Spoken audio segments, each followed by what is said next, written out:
ጽላት ዘሙሴ በስመ አብ ወወልድ ወመንፈስ ቅዱስ አሐዱ አምላክ። ብፁዕ አቡነ አረጋዊ ቅዱስ ሲኖዶስ ዋና ጸሐፊ፣ ብፁዕ አቡነ ሰላማ፣ ብፁዕ አቡነ ዮሐንስ፣ ብፁዕ አቡነ ናትናኤል፣ ብፁዕ አቡነ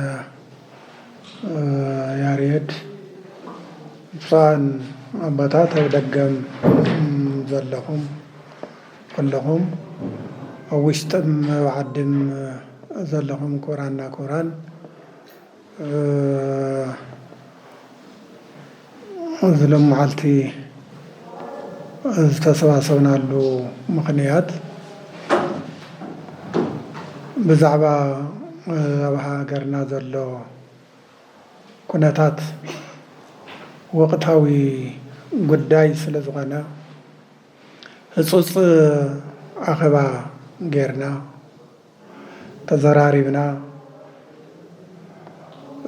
እንታይ ኢና ክንገብር ዘለና ብዛዕባ ካብ ግዜ ናብ ግዜ እናገደደ ካብ ግዜ ናብ ግዜ እናባእሰ ዝኸድ ዘሎ ኩነታት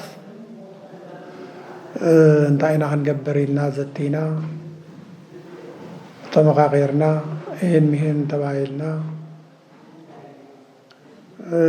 መማረፂ ዝወሰድናዮ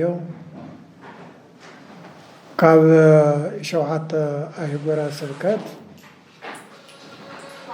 5 ሰባት ዓበይቲ ዓዲ ዝተሓወሰሉ ማለት እዩ መስቀሎም ሒዞም ልብሰ ተክህኖኦም ለቢሶም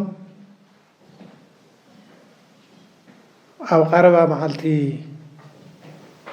ተኣኻኺብና እዞም ከም ኣብየልን ቃየልን ክልተ ኣሕዋት ካብ ሓንቲ ማይፀን ትግራይ ዝተወለዱ ካብ ሓንቲ ትግራይ ዝወፁ ደቂ ሓንትኖ ዝኾኑ ግዜ ኣጋጢምዎም ብሕማቕ ዓይኒ ዝረኣዩ ዘለው ሕደጉ ሓደ ኢኹም ናብ ሓደ ንዑ ናብ ሓደ ምክክር ናብ ሓደ ዘተ ንዑ ፀገም ክህሊ ይኽእል። እቲ ፀገም ግን ብኢህን ሚህን እዩ ዝፍታሕ። ኩናት ዝፈትሖ ነገር ኣይህልን ክንብል ተኣኻኺብና ኣብ ሞኸኒ ኣብ ማርያም ኮይና ሕደጉ ክንብል ኢና መኺርና ዘለና። ሰላም ኩሉ ሰላም ደላይ ክኸውን ከምቱ ነብዩ ዳዊት ዝተናገሮ ብግእዝ እንታይ እዩ ዝብል ተጋሃስም እኩይ ወግበር ሰናየ መዝሙር 33 13 ካብ ክፉእ ነገር ረሓቕ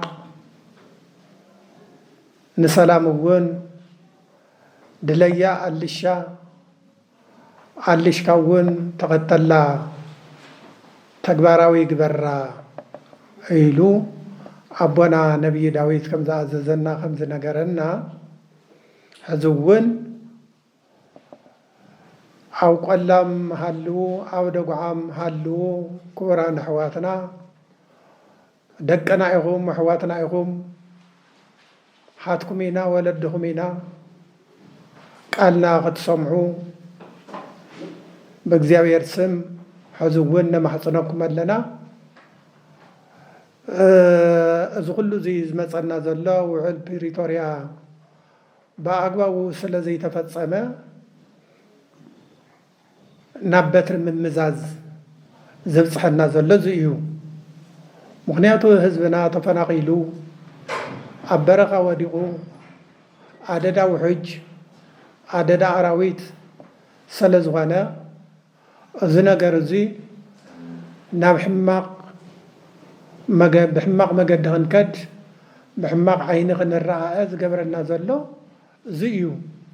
ህዝብና ኣብ ፀገም ስለ ዝወደቐ ኣብ ችግር ስለ ዝወደቐ ቀለብ ኣራዊት ይኾን ስለ ዘሎ ዝተወለዱ ኣራዊት ይበልዖም ኣሎ። ዝዓበዩ ብጥምየት ይሞት ኣለዉ ይሃልቅ ኣለዉ እሞ ስለዚ ካብ በትሪ ምምዛዝ ካብ ብሕማቕ ዓይኒ ምርኣይ ግን ናብ ሓደ ንዑ ተጠርነፉ ንነጋገር ንመኻኸር ሓቢርና መፍትሒ ንፍጠር ህዝብና ዝምለሰሉ ዓድና ዝምለሰሉ ህዝብና ዝሓውየሉ መገዲ ሓቢርና ንፍጠር ንማለት ነቶም በረኻም ዘለዉ ኣብ ውሽጢ ዓድም ዘለዉ ኣሕዋትና ደቀና ክንመክሮም ሕደጉ ክንብሎም ክንኩርየሎም ክንግስፀሎም እዚ ኢና መኺርና ዘለና። ቅዱስ ሲኖዶስ ኣብ ወፃኢ ዘለዉ እውን ምሳና እዮም ተኣኪቦም እንትርፊ ኣረጋውያን ብሕማም ምክንያት ዝተረፉ ኩሉ እዩ ተኣኪቡ መላእ ጉባኤ ኢና ኣካይድና ዘለና።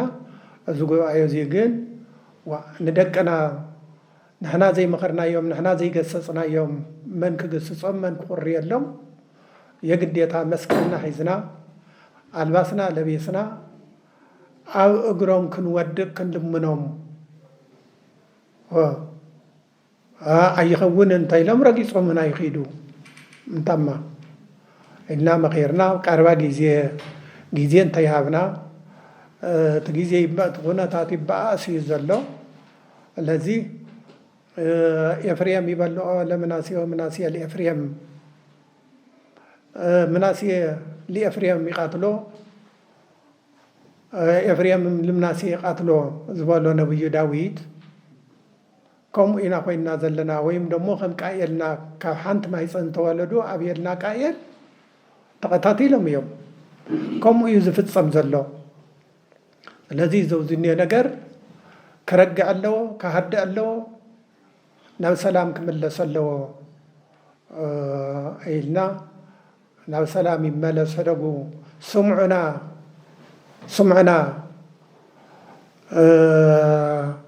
ኣለዚያ ናብ እግዚኣብሔር እውን ክነመልክት ኢና። ከምቱ ኢሳያስ ዝተናገሮ ሰማይ ስማዕ ምድሪ እውን ኣድምፂ ፍረዲ ከም ዝበሎ ናብ እግዚኣብሔር እውን ክነስምዕ ኢና። እግዚኣብሔር እውን ኣብየቱታና ክነቕርብ ኢና። ዝሰምዐና እንድሕር ስኢና ኮይና ካብ እግዚኣብሔር ሓሊፍና ካሊእ ኣብየቱታ እነቕርቦ ነገር የለን። እዚ ግን ብዙ ዓይነት እዙይ ህዝብና ስማዕ ደቀና ኣሕዋትና ስምዑ ነዳንየኩም ኣለና ኣብ ቅድሚ ሰማያዊ ንጉስ ኣቲ ምድሪ እውን ኣድምፂ ሰማይ እውን ስማዕ ሃገርና ናይ ደም መሬት ኣይኹን ኣልቸዳማ ኣይኹን። ለዚ ኣብ ቀረባም ዘለኹም ኣብ ርሑቕም ዘለኹም ዓበይቲ ዓዲ ምሁራን ስምዑና ሓግዙና ሓቢርና ንዞም ደቅና ንገስፆም ኩናት ዘምፅኦ ልምዓት ኩናት ዘምፅኦ ፍትሒ የለን ርኢናዮ ኢና። ስለዚ ንትግራይ እንትርፊ ሰላም እንትርፊ ሓድነት እንትርፊ ምምኽኻር ካብዚ ወፃእ ዝኾነ ነገር ምንም ፋይዳ ስለ ዘይብሉ ንዞም ደቅና ተኣገሱ በይዛኹም ሕደጉ እናመኸርና እውን መፂና ኢና ይፍለጥ እዩ። ናዘተና መፂና ኢና ይፍለጥ እዩ። ግን ማይ ክቋፅር ኣይከኣልን ክሻብሎም እዩ። እዚ ግን ህዝብና ቢእስዎ ደም ይዝበክ ዘሎ ካብ ሓንቲ ማይፀን ዝወፁ ደቂ ሓንትኖ ሓቢሮም ንፀላኢ ክንዲ ዝምክቱ ሓቢሮም ክንዲ ዝዝትዩ ሰሳቶም በትሪ ምምዛዝ መሕፈሪ ስለ ዝኾነ ንትግራይ ዘይምጥን ንትግራዋይ ዘይምጥን ስለ ዝኾነና ንሕና እውን ተቸጊርና ኢና ስለዚ ንሕና ንህዝብና ነስምዕ ኣለና ነዳን ኣለና ለእግዚአብሔር እውን ክነስምዕ ኢና እግዚአብሔር እውን ክነስምዕ ኢና እና ቀረባ ጊዜ ካብ 7 ኣህጉረ ስብከት ያው ናይ ኣህጉረ ስብከት 5 ኣማሪፅና ኣብ መኾኒ ንሽምግልና ንርከብ ኣለና ኩለኹም ሚድያታት ነጠፍቲ ሚድያታት ዝኾንኩም ኩለኹም ምሁራን ዝኾንኩም ሓግዙና ብዛዕባ እዚ ፀግዕና ሒዝና ኣብ ምንታይ በፅሐ እንታይ ኮነ ኢልና ኣይ መዳመፅቲ ጥራሕ ኣይንኹን ኣብቲ ሽምግልና ንተሓወስ እናበልኩ እናበለ ቅዱስ ሲኖዶስ ፃውዒቱ የቀርብ ወስብሐት ለእግዚአብሔር።